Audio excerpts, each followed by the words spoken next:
Hello, and welcome to tonight's virtual Commonwealth Club of California program. My name is Minda Harts, founder and author of The Memo, What Women of Color Need to Know to Secure a Seat at the Table, and my latest book, Right Within, How to Heal from Racial Trauma in the Workplace. It is my pleasure to introduce my friend, Eve Rodsky, author of her new book, Find Your Unicorn Space, Reclaim Your Creative Life, in a too busy world. I'm so excited to be in this conversation. Eve reveals what researchers already know: creativity is not optional, it's essential. Her new book is an inspirational guide to setting new personal goals, rediscovering interests, cultivating creativity, and reclaiming vital time, called Your Unicorn Space.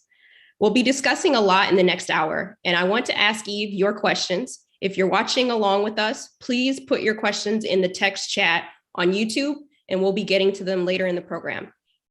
Eve, welcome. Let me start off by passing it over to you. Hi, Minda. So good to see you. Likewise.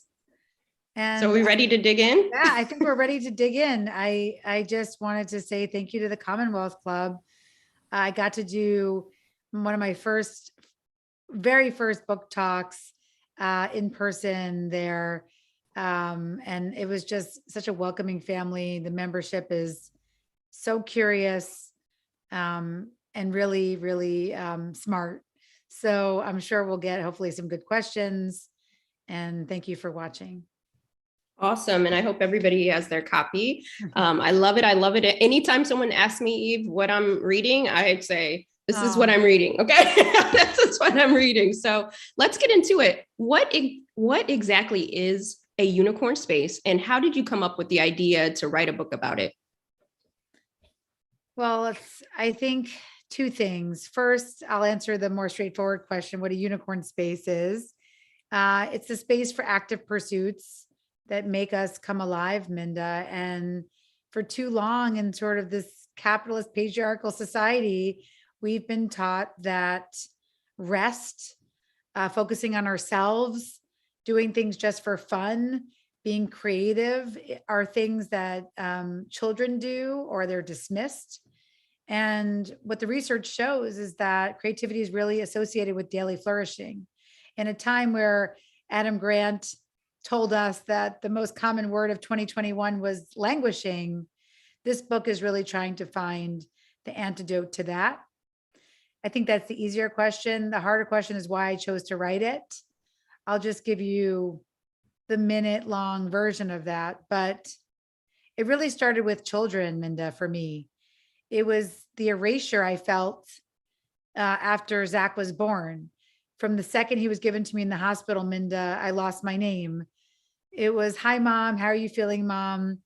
Willingly, I put a mom charm on my neck that my friend had given me that week that I had my first son 13 years ago, all the way to sitting in a preschool class cut to 3 years later, Minda. And I'm sitting around with, of course, mostly women and a couple of gay fathers, because, you know, you don't want to bother men. So women are the ones sitting around the preschool class, getting your children acclimated. That's the science. It may be anecdotally different in your family, but that's what we know. Women shoulder 2/3 or more of what it takes to run a home and family. And when I was sitting there in this preschool class, what I remember was the preschool teacher distinctly saying to me, look around. You'll be with these people for 10 years. They're going to be your best friends. They're going to know you better than anyone else knows you. I couldn't hear what you said.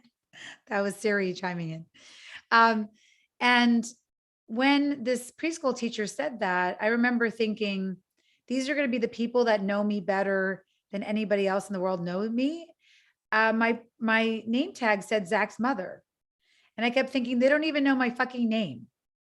And so that was the beginning of understanding that once you are sold the lie that women can be anything they want to be, once you decide to take on a caregiving role, whether it's the sandwich generation or become a parent, or anybody who is in charge of anybody else's caretaking needs or roles, then we start to be erased. And I didn't want that anymore for women or any marginalized population. That is, our stories are not highlighted or told.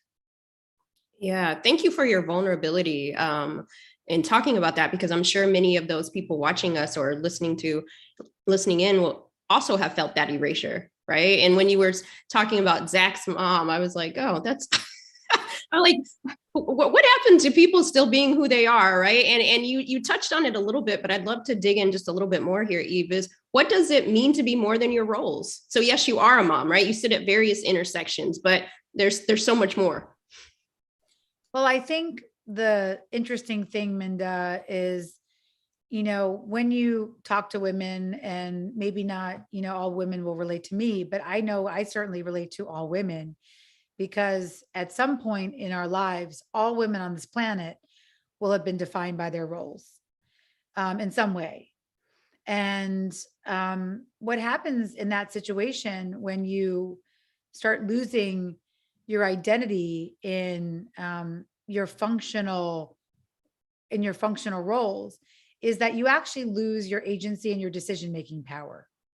So I'll just give you a very practical example. A couple of days ago, apparently free COVID tests were available from the Biden administration. I got six different text chains reminding me to order these COVID tests.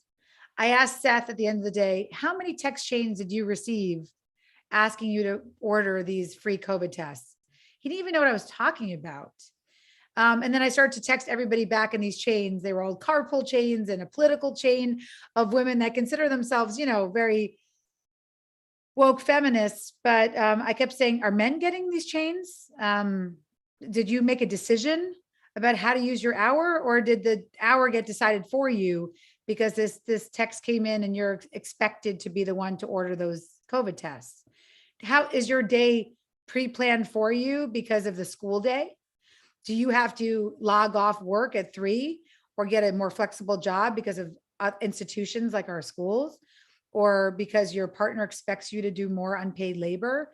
Are your decisions made for you because when your parents age, you're going to be the one taking care of them? Often what it means to be our roles and just defined by them is that our decisions are made by people other than ourselves. You hit on so many things, and it made, as you were talking about the COVID tests, I had like probably 10 people send me those. And now I'm thinking, when I get off this event with you, I'm going to ask my brothers, how many of you did ask him? I love your brother. He's been with us on talks. Please ask him how many times he received that. And you can chime in. If you're with us on YouTube, chime in. How many times did you receive that link? And we'll see if there's a gender discrepancy. Definitely. Well, some people, Eve, might be thinking, well, is this unicorn space? Is it a hobby? Is it different than a hobby? How is the unicorn space different than a hobby? Let's dismantle that myth for those who might be thinking that. Well, it actually, it came from one word out of my research, why I thought hobby is a word that needs to be burned, Minda. And that is when I asked people I had a questionnaire of words that were associated with hobby. And one of the top ones that came up in the word cloud was infrequent. So when people think about hobbies, they think, okay, I'll do a pickup game of basketball when I can. I'll strum on my guitar that's sitting in my corner when I can. This is a completely different idea of creativity. What this is this is a space. It's about taking up space, protecting space where you can create, ideate, tinker, all the things that have often been a very privileged thing, where people can ideate, and our attention for other populations have been taken away from us, as we said earlier, about the weight, the heft of having to be everything to everybody else. And so unicorn space was an interesting way for me to reframe creativity, because it actually started with the idea of taking up space. I really wanted people to take up space, and to understand you can be loud and wrong. You can be curious. You can do things just for you. You can actually take off 2 hours on a Sunday, which was extremely subversive when I first started writing Fair Play, to research and write about the gender division of labor when there was no book deal. Nobody was interested in my book about chores in 2011 when I started this pursuit. But I knew it was more than a hobby. I knew that it was taking up space for myself. So then I started to ask people about white space. What white space do they give themselves to just think? And then actually, a lot of my friends of color didn't like the word white space because to them it felt like, or at least in my data, what they were saying and was that a white space sounds like a place I can't be. And so that I decided I didn't like that word white space anymore. And people still use it, but I just find it now triggering. And so the idea of a unicorn space was a space that was mythical and magical, but doesn't exist. It actually doesn't. I mean, my daughter would take umbrage with that, but unicorns don't exist. And so this idea that we have to make it and claim it and imagine it was something that made me feel like I want to live in a unicorn space or a unicorn spaces. Yeah, I love that distinction. And as you were talking, I was also thinking about how often people used to say the work that I do was a passion work. Right. It's like, no, this is equity work, right? This is really important work. Exactly. But that's why also when we start to say passion project, again, the words that were being associated with the idea of a passion project were nice to have. It was associated with the feminine. As you said, it sort of has this pejorative, oh, good luck to you with your passion project. So in the same way that I wanted to burn the word hobby, I wanted to burn the word passion because it also connotes that it's static, that you have to find it, that somehow it's lost, that it's missing, that it was somehow there. But a lot of us, I think, we change, we evolve. That's what we're asking people to do, to grow, to heal. Your work is really, really important for all of us, especially right within reading this idea of what does healing mean? Your own healing. Thank you for being so vulnerable in your books. And so a unicorn space is taking up space with all of that in it. And that's why I think, again, passion can be somewhat limiting. This idea of really what this book became was an understanding that people who are living self-actualized creativity, and I would consider you one of them, who has multiple unicorn spaces. I will argue your love of sneakers may be one of them. But it's this idea of a cycle, a practice of three things. And that was, I saw over and over again, some sort of curiosity coupled with a connection, a sharing with the world component, coupled with a completion, that somehow it got out there in the world, right? That you didn't live in a graveyard of unfulfilled dreams. And that cycle, when you repeat it, just rinse, wash, repeat, whatever that cycle is, it leads to very, very, very fulfilling experiences that shelter us, Minda, from the more mundane and the harder times of life. Yes, I agree with that. I definitely think that we should definitely throw away and cancel hobby and passion. And if you have other words we need to cancel too, go ahead and put those in the chat. But make sure that you put your questions in for Eve, because we will be getting to a time where you get to ask your questions. Now, I know, we talked about roles and, so maybe some might be thinking having a unicorn space seems like a lot of work for women who are already drowning in work, right? How will this help them not feel so overwhelmed? Well, I think it's such a great question. I really believe that this is an act of resistance. The idea of uninterrupted attention for something you love for women is still very subversive in the society, because Minda, I had to honor the data. And so while I was very excited about the creativity framework of curiosity and connection and completion, especially because I love alliterations, what kept coming up was I can't really write a book about creativity the same way maybe some pale and male counterparts can, because I'm seeing in my data real hurdles to even getting to the curiosity and real hurdles to completion. And those real hurdles kept coming up over and over again in my interviews. And now at 750 unique interviews for this book, but many more anecdotal in our CRM database. We have thousands of anecdotal sharing. What we saw was that there were three things really holding people back. And it wasn't just women, but it was people identified mostly as, it was the people who were the populations of women, people who identified with women, femmes, two-spirit people. Um, we especially this our population, we are feeling there is a lack of permission to be unavailable from those roles. That this idea that I could break out of the unavailability. I'm just looking at this one. I like to write down quotes. This one woman said to me just recently, well, if I'm not available to everybody else, I wouldn't even know who I am.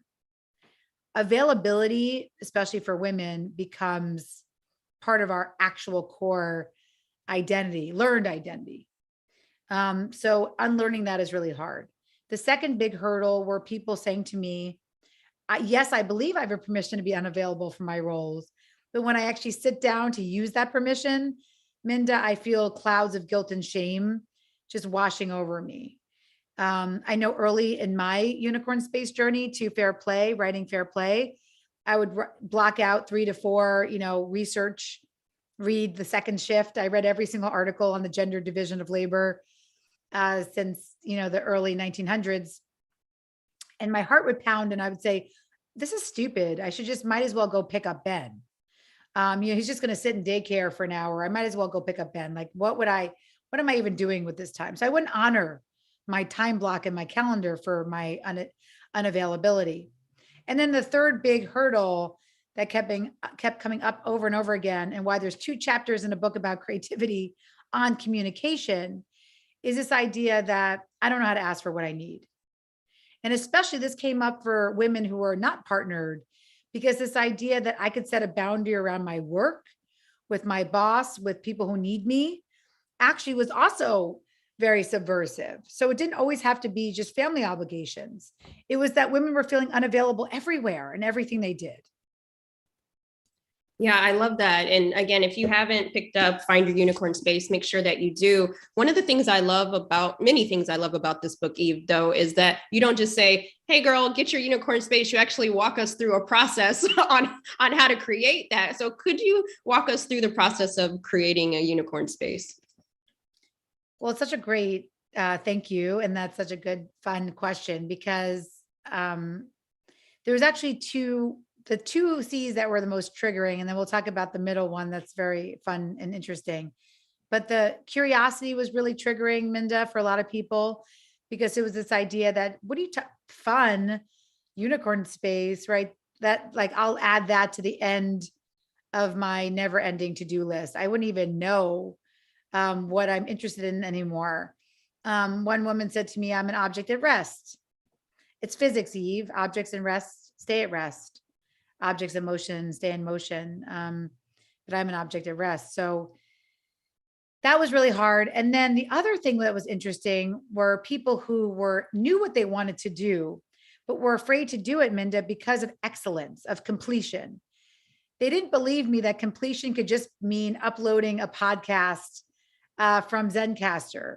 They felt that if they were going to start a podcast, they had to win a Webby Award for it.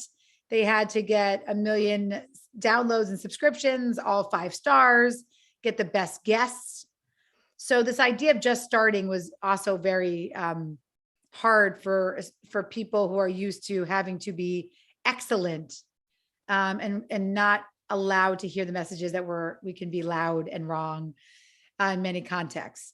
So I would say, let's talk to the people who say, I don't even know what it would be anymore, because I'm just so burnt out from my roles as a parent and or partner and or professional. By professional, I mean anybody who works for pay or in the home.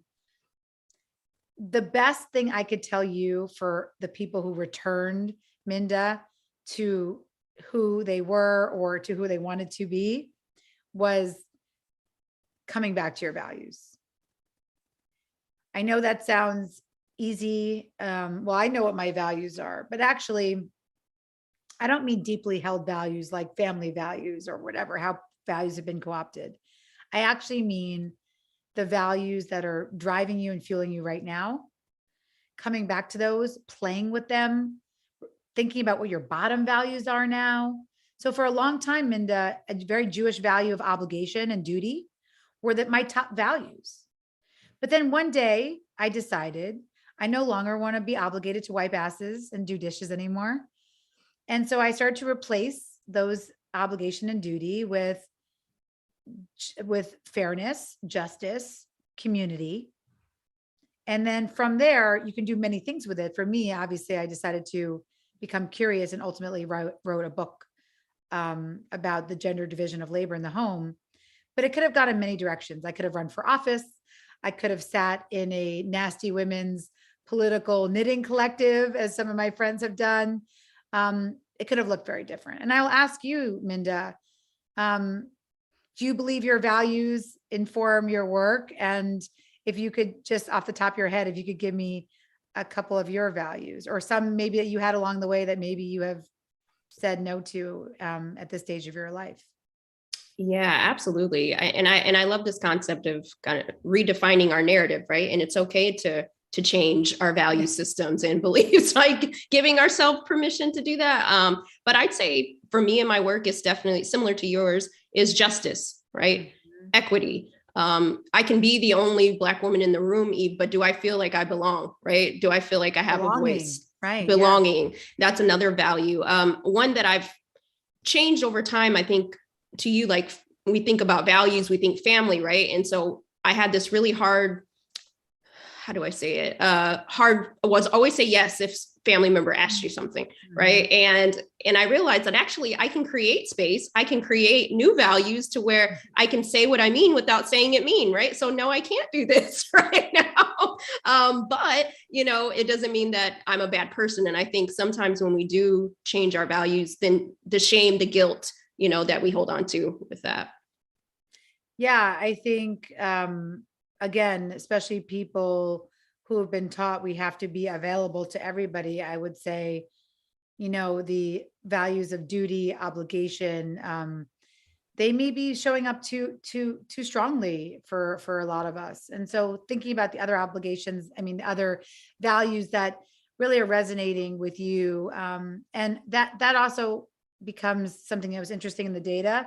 I did not see, Minda, as many people returning back to things they did as a kid. That was really some of the only creativity advice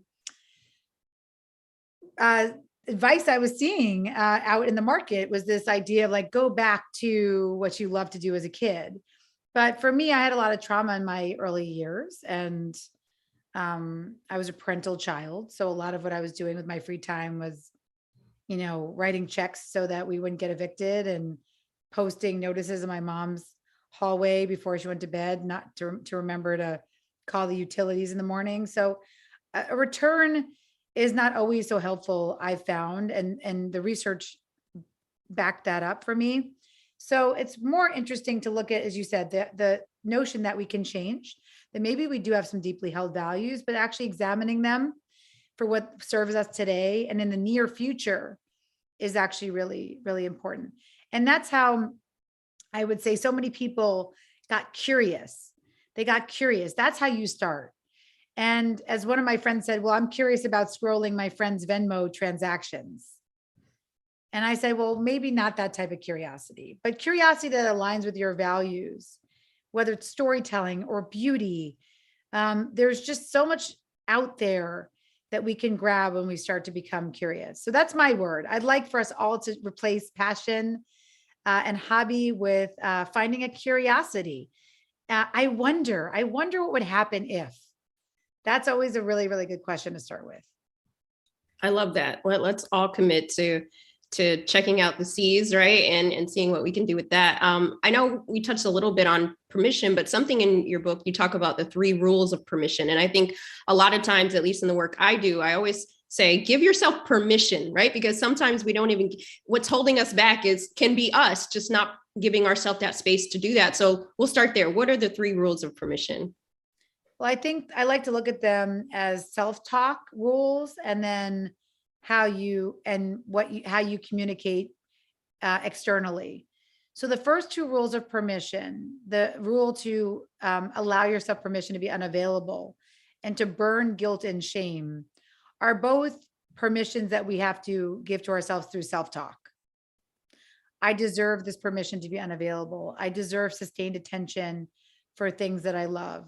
Seth and I, we started with, when Fair Play started, it was, wow, I noticed, Seth, that you have 4 hours after our kids go to bed to watch Sports Center, work out, finish a PowerPoint deck.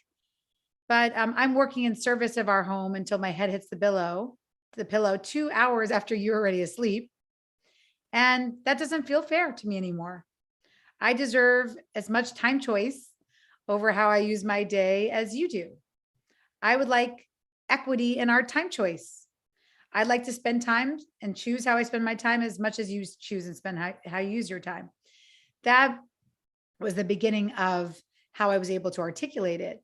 But Minda didn't just start that way. It took a lot of work, unconditioning, unlearning about how we value women's time in our society. So what these two self-talk rules are here to listen, and all of you allies out there, it is important to understand how we contextualize and talk about women's time. We guard men's time as if it's finite, like diamonds, and we treat women's time as if it's infinite, like sand. If you don't believe me, just call 50 schools like I did and ask why you call women when kids are sick. You will get lots of, we don't bother men, they won't pick up. Women will do it. It's very disturbing, I will say that, very triggering. But also societal messages, Minda. We know that when women enter a male profession, salaries automatically go down. We know that the care professions that are predominantly women of color, domestic worker professions, are extremely underpaid.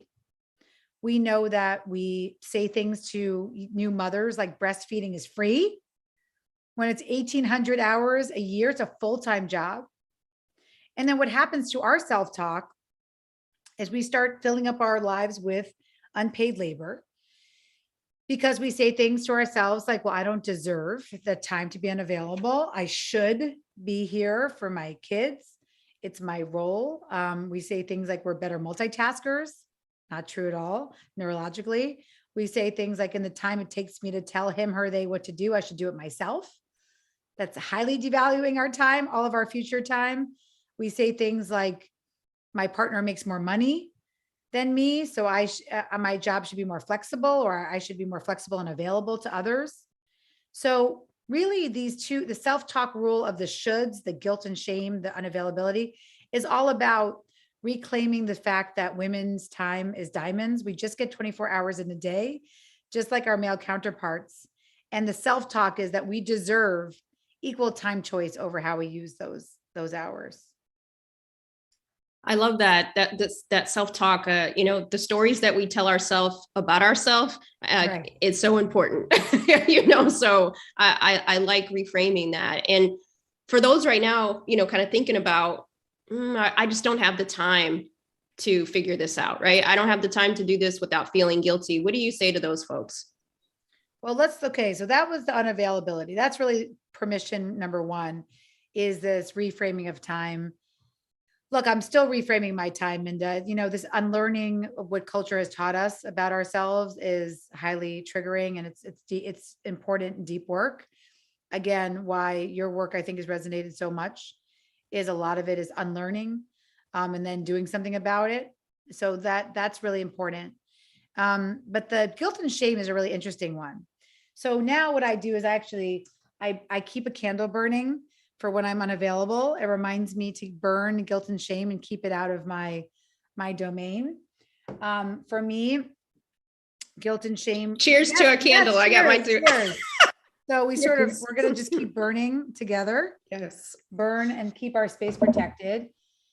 But guilt and shame is actually a really interesting one for me, because guilt about not doing my homework, Minda, there's a lot of reasons guilt was probably really helpful to me in sort of getting out of this sort of difficult single parent household that, was, in an Avenue C and 14th Street in New York City in the 80s and 90s.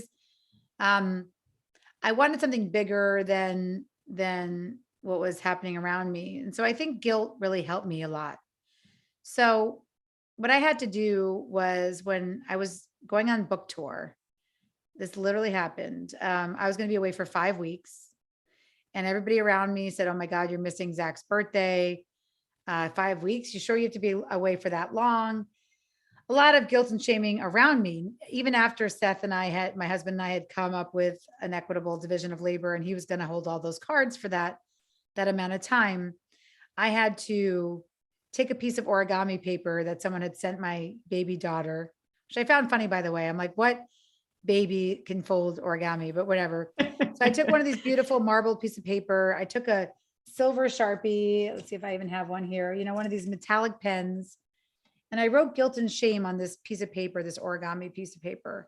I folded it really, really small into a small square, and I set it on fire. And I actually really did talk to guilt and shame and said, "You've been helpful to me. I'm sure you've been there for me to push me forward, but I really don't need you anymore. And it's time that I let you go." And so that ritual, the ritualized burning of guilt and shame, combined with Dr. Cheryl Gonzalez Ziegler, who I interviewed for Unicorn Space, she's been there for me since Fair Play.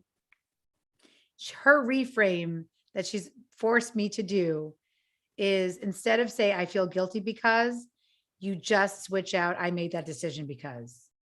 Minda, back to our obligation to our family. I feel guilty because I didn't go see my aunt and she was sick and I said I would deliver her food. I made the decision not to go visit my aunt because I'm really, really burnt out and I may collapse and my health is going to be affected. And there'll be 2 of us sick if I took that extra long drive. Being able to be firm in our decision-making, it gives us the agency to combat guilt and shame when it comes. I feel guilty I didn't put Anna to bed. I made the decision not to put Anna to bed because I wanted to talk to my counterparts in Germany and they could only do something their morning and my night. That's what you do. You just keep that practice going. And then once you master those 2 permissions, to be unavailable and to burn guilt and shame, then asking for what you need actually comes pretty easily. Because if you can protect your own boundary and articulate it to yourself why you made that decision, then saying to Anna, "Thank you for respecting my decision not to put you to bed tonight because I have to speak to this amazing group of German women and I can't wait tomorrow to tell you what I learned from them," is a much easier place to come from, Minda, than, "Oh my God, I feel so guilty and I'll try to put you to bed and we'll see how it goes." And, all the wishy-washy stuff that we tend to do and that actually doesn't do us a service at all. Yeah, I love that. We have to say goodbye. We have to burn guilt and shame. They cannot go where we're headed. Not if we're trying to live in our unicorn space, right? They just can't. No, they just can't. They do not. They will take up that space. They will ruin the space. They will crunch you into your space and make it you small. And we need this bigger space to take it up for ourselves. Yes, there's no room for it. We're pushing it out with no room. I love that so much. We're burning it out. We're burning it out. Yes, we're burning it out. So make sure that you all burn it too. Yeah, and make sure that you us. Yes, join the party. Do it safely. Yes, be careful. Be careful. But I want to kind of talk a little bit more about happiness, right? You talk about how creativity leads to a happier, more fulfilling life and deeper connections. And I think that's so true. Can you talk a little bit more about that? Well, let's nerd out because I always do this with you, Minda. I get to you allow me to go deeper, and thank you, Commonwealth Club, for that. So here it was so interesting. I spent a lot of time researching this book in happiness labs. So there's one at UCLA. I sat in on the curriculum of a professor that I love Professor Laurie Santos at Yale. She has a happiness lab there. And I even got her to admit, which I love, that if you focus on how to be happy, you're going to be more sad. At this point in our lives, we could literally gratitude journal ourselves to death. And not saying that we don't need to burn the gratitude journal, even though I'm sort of saying that. But but what really bothered me about the happiness research, Minda, was that it was sort of being co-opted by the right wing. I was starting to watch positive psychology sort of go in a direction that was making me feel uncomfortable. An idea that, well, we don't need a social safety net because actually happiness levels can't really be changed. And so what's the point of, giving beds to homeless people? I mean, literally that's where it was going. And so it felt dangerous to me where the sort of the happiness movement was going. And so it felt important to me to anchor happiness somewhere different. The goal is not a how to be happy journey. The goal is a place actually where happiness becomes a clue.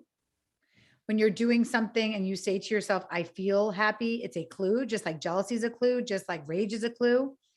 And if we can anchor it more there, it becomes less all encompassing, because actually the definition of mental health is the appropriate emotion at the appropriate time with the ability and the strength to weather it. So I stopped saying to my kids, I want you to be happy. I started saying to them, I want you to have the appropriate time, the appropriate emotion at the appropriate time, and the ability and strength to weather it. Anybody who's happy all the time, especially what just happened the past 2 years, you're probably a sociopath. So I'm not into being happy all the time. What I am into is this idea of the ability and strength to weather it. And so there was this one woman, I love everybody I interviewed for the book and quoted, including you, but I really love this woman, Kat Medina, who I interviewed. She was at Sam's Club, and I interviewed her because she was an erotic narrator, and I just thought that was the coolest unicorn space. So she had this job at Sam's Club. She's home reading to her son. Her husband's in the other room. He's an auto mechanic with, erratic hours. And he walks in and says, I actually thought that was a tape, like a book on tape. I didn't know that that was your voice. From the other room, you actually sounded like a completely different person, animated and funny and reading like all the characters with the exact accents. And he said, you might want to like trying out for narrating audiobooks. And this is early in the days of audiobooks. Like I think Audible had just come out, and she was like, what are you even talking about? So she got curious. She Googled like how to narrate an audiobook, or where would she even put up her audition. Serendipitously at her Sam's Club, there was a microphone on clearance. She borrows her husband's laptop. She records princesses behaving badly. And within 1 week, she gets an audition. She books her first audiobook. Now, what she tells me is after just reading a couple books, she decides to tattoo on her arm, reading books is like breathing air. And her mother gets really mad at her and says, like, you need to hold your horses. You've read like one book. Like this is, you've read one book. Why would you already tattoo this on your arm? And her point was, because that's an experience no one can ever take away from me. And I start to think about what that means to be at a place where it's not just happiness without meaning, which is binge watching Netflix or, drinking. A lot of us have been, for me, it's emotional eating. Or meaning without happiness, which is a lot of the caretaking stuff we were talking about earlier. When you're at this intersection of happiness and meaning, it becomes those experiences that are how you weather difficult times. And we know that creativity is linked to daily flourishing. As we said earlier, we know that creativity is actually the choice for people who are in really difficult situations. My colleague, Mark Bamuthi Joseph, he's at the head of the Kennedy Center, but he's a spoken word artist, said for many communities that are not the white Christian male privilege in this country, creative capital has been our only form of capital, as opposed to financial capital. So we know that there's a lot of important creativity links to an ability and strength to weather hard times. And that's really what I think we all need right now, Minda. We don't need to go on the fool's voyage to happiness. What we need is to combat the epidemics of loneliness and to combat the epidemic of burnout. I love that so much. And I always love when I hear you tell that story about Kat's unicorn space. We have less than 30 minutes together. And we'll move to the audience Q&A in about 5 minutes, but I'm going to squeeze in if I can get another question in here with Eve. I just love this conversation. If you're loving it too, make sure that you let us know in the chat. Can your unicorn space be your work? It's a really good question. And I would say, yes, it could be, but it has to be one of your spaces. So it was actually back to, can it be your work? Let's go. So that was the one side. We spent a lot of time on people who need to re-find it or have felt burnt out and not as interested in their own life. And we are here to tell you the antidote to burnout is being interested in your own life. But what about the people who are so interested in their own life that everything becomes almost monetized or they're able to make it their job? What I found with those people, and I will add you, Minda, to this list, is that absolutely, because your work has all three elements of curiosity plus sharing it with the world plus completion. I mean, you wrote lots of books and your LinkedIn series is complete, meaning it may not be perfect, but you edit it, your brothers love him, it helps you, and then it gets up into the world, right? You do that important completion step. But what happens is there's a happiness trio, which means in my research now from 2 books, the things that people felt they held on to in times that felt hard, that were key to their mental health, were true self-care, not commodified wellness. You don't need a CBD oil pedicure. Just, walk on the beach or whatever you want to do. True self-care, adult friendships, and unicorn space. The people who've made unicorn space their job, I find, become addicted to it. They can be in a flow state for a really long time. It's great, but you can't forget your friendships and your self-care. And so that's what I would say. Don't forget, you have to add in self-care and friendship time. Yeah, I echo that so much because, as you know, Eve, I recently moved from one coast to another coast. And when I lived in New York City, I had kind of abandoned my friendships because I was so busy with my work, right? And now being out in Los Angeles, I'm making time for my friendships, and I'm reminding myself that, Minda, actually, you're a fun girl. Yeah, but I forgot those pieces of myself. And, so, and reading your book has really reminded me and helped me not feel guilty about, okay, yeah, I didn't get this done today, but I'm going to go have brunch with my friends. Yeah. Absolutely. You absolutely need that time. And it is, all three of those things are important.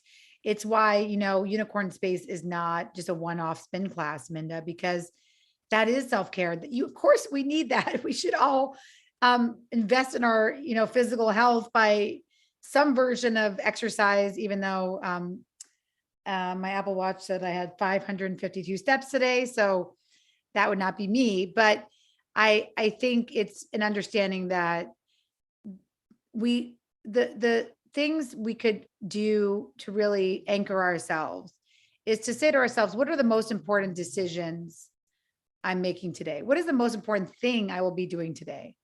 And if sometimes that can be your friendships, that I will have seen an old friend, if sometimes it could be your unicorn space, if sometimes it could be your self-care, that means you're winning in a capitalist patriarchy that wants us to have our ass in a chair working for somebody else for 15 hours a day, having the most important decisions and actions of your day, being in that happiness trio, again, I believe is an act of resistance.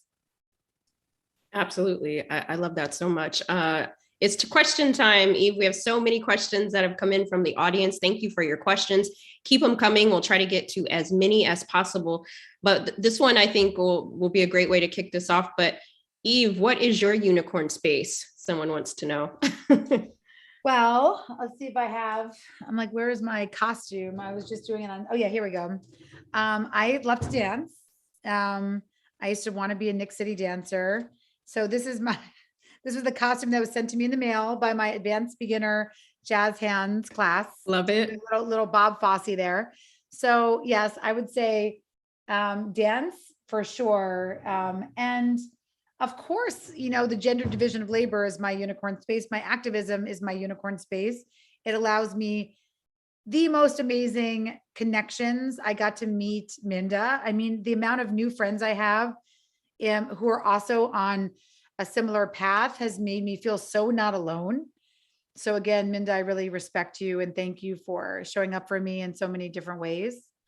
And I'd say my new unicorn space, because again, the creativity is iterative and you never know where it'll take you, is I've become obsessed with writing a murder mystery. My self-care is reading murder mysteries. I love Agatha Christie. I love Louise Penny. I love all the thrillers, but mostly it's women who are dying. And so I don't love the fetishizing of women being murdered. And so I think there's other ways to do murder mysteries. So I've been outlining one just for fun, literally just for fun. My completion may be that I just tell Minda about it over our friendships. So we don't burn out from our work. And that may be my completion. I'm not sure publishing. I need to publish it to be complete for me. I love that. So yeah, whenever you want me to come over and you want, Yes. I'll sit there and I'll let you tell me all the Thank stories. So you. I Thank love you. that for you. And, I appreciate you too and respect you. And thank you for always amplifying my work and being such a great ally and friend. I truly appreciate you. We have some really great questions coming in. Let's see, there's so many good ones. Eve, what do conversations about unicorn space look like with your partner? That's a great question. This was the most triggering piece of research that came out of my data. And I will now say, I could safely say I probably have the largest longitudinal study of unpaid labor in the world, because I've spoken now over 10 years in 7 to 17 countries of women and growing. And what has been so interesting in that research was we took 1,000 people just randomly. This was actually not mirroring the US Census the way that we do it rigorously when we report back as my research. This was just for fun. But on social media, we asked 1,000 people, what is your most important practice? And some people said, of course, I need more information. What do you mean by practice? I ignored that. Just answer the question. I like to ask vague questions because I was hoping that in the 1,000, not one of them would say communication. And the good news is not one person said communication. I'm here to tell you communication is your most important practice. It's more important than exercise.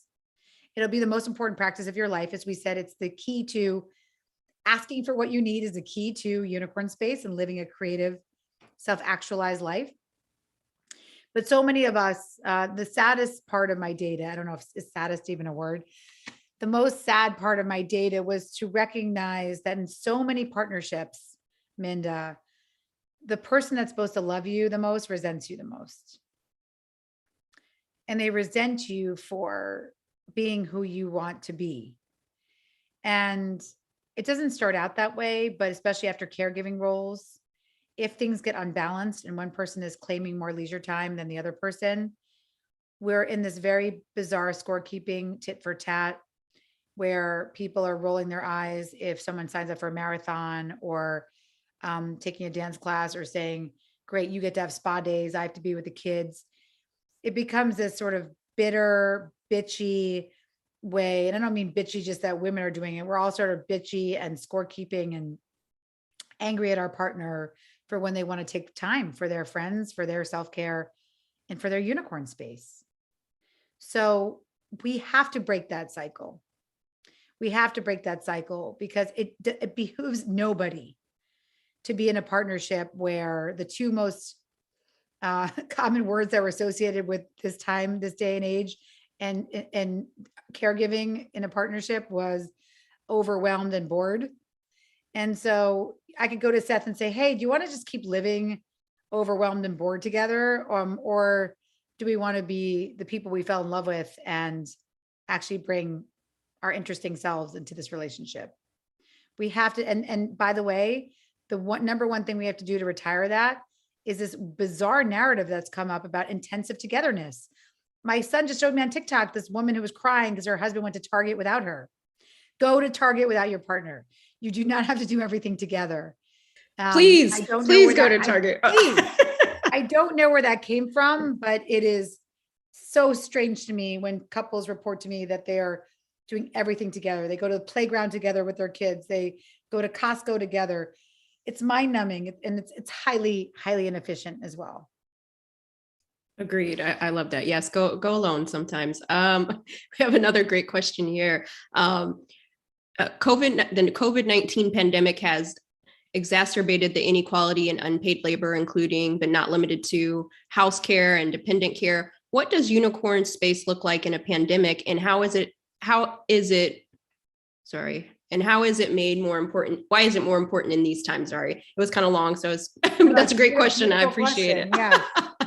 Well, that's why I keep this here to remind myself that we've just had a 153% increase in unpaid labor for women. We are facing a huge societal reckoning right now of the fact that, our foundation of America is rotted. It's collapsing. The systemic inequities that you, Minda, talk about are contributing to the rot. This assumption of white feminism is contributing to the rot. There was this time of Gen X growing up where, and this mirrored my data, where men in hetero cisgender partnerships were saying to me, well, if my wife is so overwhelmed, she should just get help.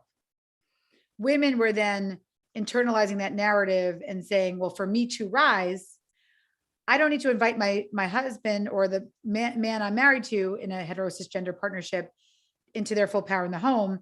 I just have to outsource to women of color. And so then it became, well, white women can rise in their career if I underpay women of color for my domestic labor. And this vicious cycle is at the core of why Build Back Better is not going to pass, in my opinion. It's why we don't have universal childcare in this country. It's why we don't even have basic paid leave, because we are extremely conflicted about women's roles in this country. And we fundamentally believe that they should martyr themselves to be available to others. So that's why the permission to be unavailable from your roles, I believe, is subversive enough. If you are burned out and do not have time to participate in the activism, we are here doing it for you, and you can come along with us at any point. But until then, the permission to be interested in your own life is your own act of resistance. Yep, absolutely. We have another question here. I love this one too, is how do we foster creativity in children? Do you think the unicorn space is just as important for our youth as it is for adults? My God, thank you. What a beautiful question. Yes. In fact, we just did something with Rebel Girls where we have powerful pairs. And I got to write the guide for mothers in the back. And it says, discover your unicorn space. But what it's basically saying is that we need to role model for children what it looks like to have appropriate emotions at appropriate times and the ability of strength and the strength to weather them. And so that's why this unicorn space idea of having that armor, like Kat Medina had that tattoo, these experiences, the umbrellas and hard times, I think is a better way to talk to kids, as opposed to saying, I just want you to be happy. Because what does that even mean? Again, and especially when things are really hard, or they're seeing a friend suffer or a colleague suffer, I'm not sure I'd want to be happy. In many stories that came up for you and Right Within, I would want to be outraged or angry. How can you be an upstander if happiness is all you hear? I want you to be happy. So instead, I think teaching children that you wish for them the appropriate emotion at the appropriate time and the ability of strength to weather it. And start asking them, well, what helps you weather hard times? Is it your friendships? Is it your basketball? Is it your music?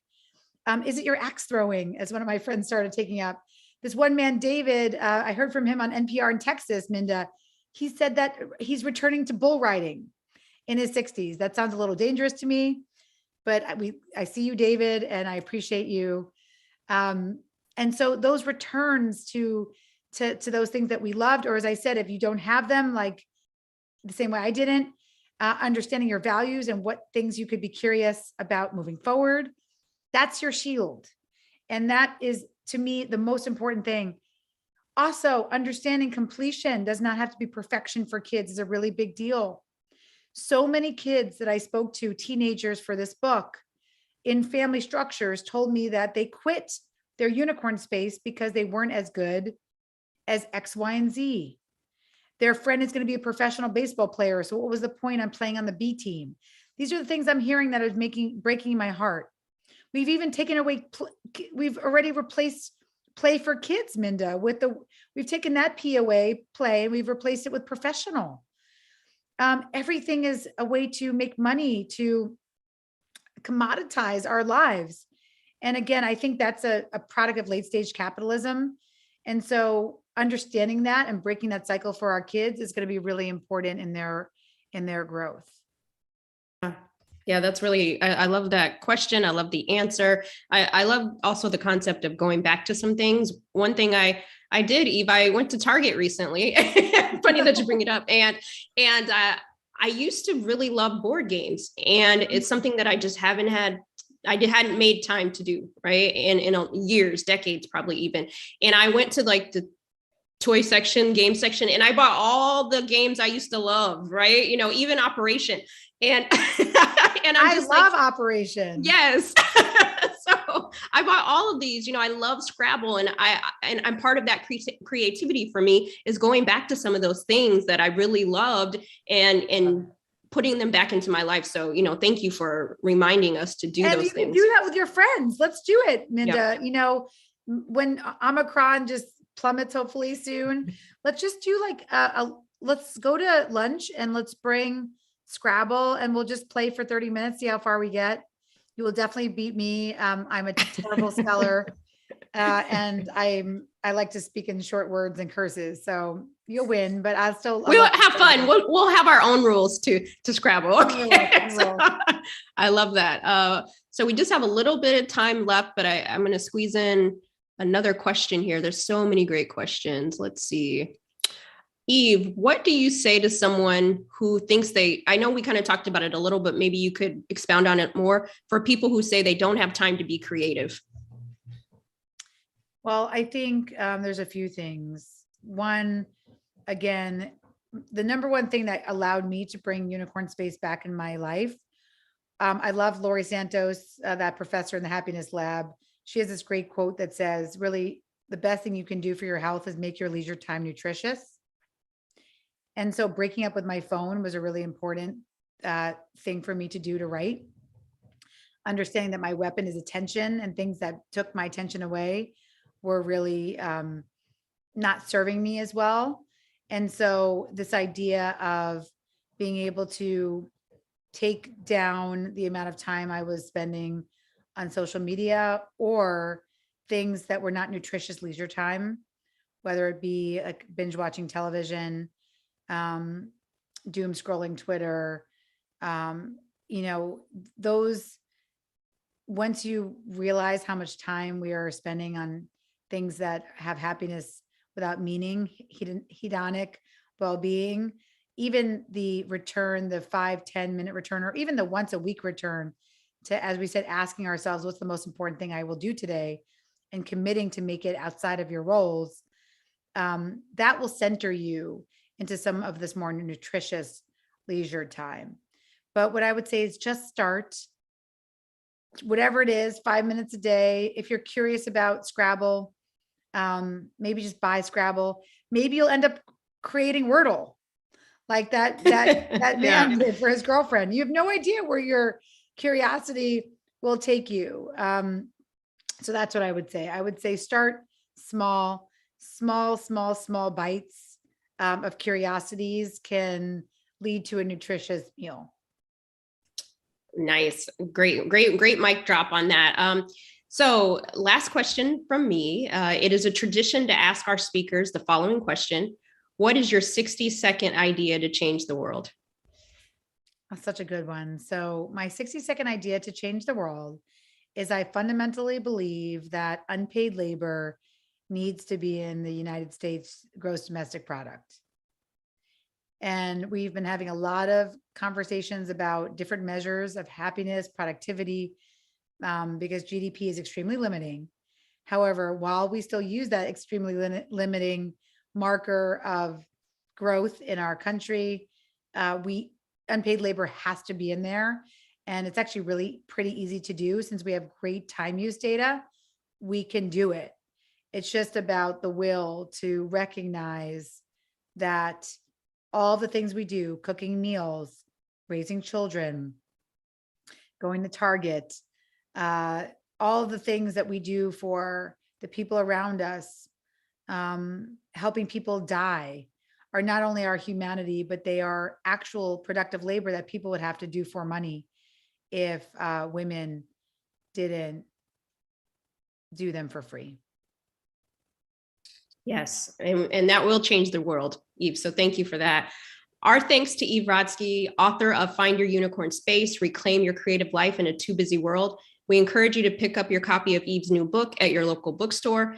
If you'd like to watch more programs or support the Commonwealth Club efforts in making virtual programming possible, please visit commonwealthclub.org//online. I'm Minda Harts. Thank you and take care. Bye, Minda.